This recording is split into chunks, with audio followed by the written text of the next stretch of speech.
Hola, en este vídeo voy a resolver la tarea número 5, la que hace referencia a composición de funciones y función inversa.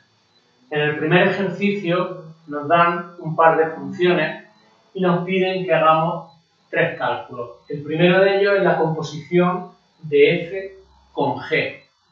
Os recuerdo que la composición de funciones es una operación en la que cuando nos dan un par de funciones obtenemos una tercera función. Y se obtiene haciendo actuar en primer lugar la función que hay más a la derecha y encadenando la actuación de todas las funciones que haya hacia la izquierda. En nuestro caso, para calcular la composición de f con g en un número arbitrario x, tenemos que en primer lugar hacer que actúe f sobre x y sobre ese número terminará actuando g. Como f sobre un número x lo transforma en x cuadrado más 1, ahora actuará g sobre ese número x cuadrado más 1. Y ahora para calcular esto último tenemos que ver cómo actúa g sobre un número. Divide 3 entre el número menos 2. En nuestro caso habrá que dividir 3 entre el número que tenemos, x cuadrado más 1, al que le restamos 2. Ya basta hacer la última operación, la del denominador, y queda 3 dividido x al cuadrado menos 1. Fijaos que la composición de funciones lo que hace es con estas dos funciones obtener una tercera función. Realmente es una función que a un número x le asigna este número 3 partido x al cuadrado menos 1. Esta función la podríamos llamar h. Lo que pasa es que la forma de escribirla es composición de f con g. Por supuesto, lo que se obtiene en una composición es una función. Esto es la expresión analítica de una función. Digo esto porque hay mucha gente que cuando se le pide calcular una composición llega aquí y se empeña en resolver algún tipo de ecuación desde aquí. No se trata de resolver una ecuación, como ya os he dicho muchas veces. Se trata de obtener la expresión de una función. Bien, en el segundo apartado nos piden calcular la composición de f con g en 2. Esto lo he puesto para que tengáis claro que estamos trabajando con una función y lo que nos piden es cuánto vale esta función en 2.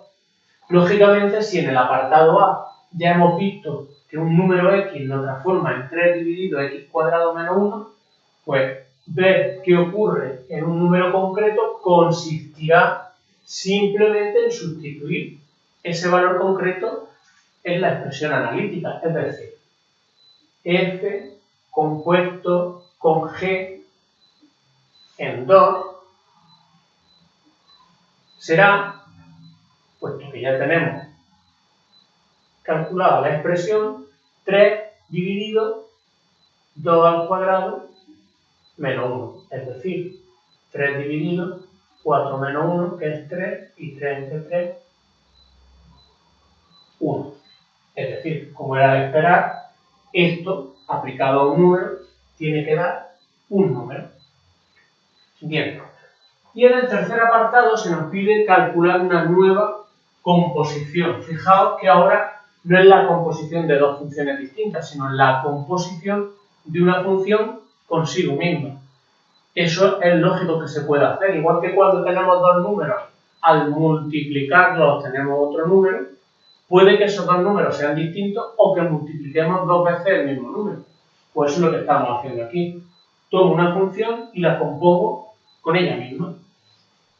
¿Cómo se hace? Pues exactamente igual que el apartado A, pero teniendo en cuenta que las dos funciones que voy a componer son las mismas en los dos casos. Es decir, para calcular g compuesto con g sobre un número x, pues primero actúa esta, que es g, sobre x, y una vez calculada, a eso le aplicaremos esta función que casualmente ha vuelto a ser g. ¿Vale? Ahora vemos cuánto vale g en un número x. Vale 3 dividido x menos 2. Ya tenemos esta parte. Y a este número es al que le tenemos que aplicar ahora la función g de nuevo, una segunda vez.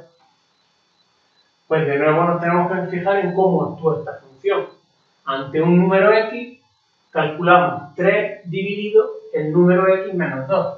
Ahora, como nuestro número se llama 3 partido x menos 2, será 3, aquí pondremos nuestro número, es decir, 3 partido x menos 2, y restaremos 2, que es lo que nos dice que hay que hacer la expresión de la función g.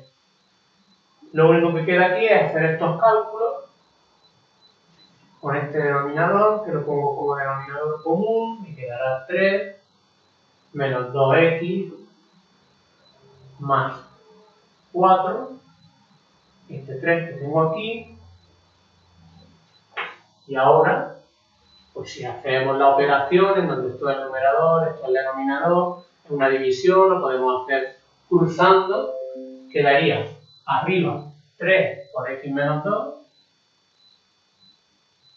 y abajo 3 menos 2x más 4, que sería menos 2x y más 7.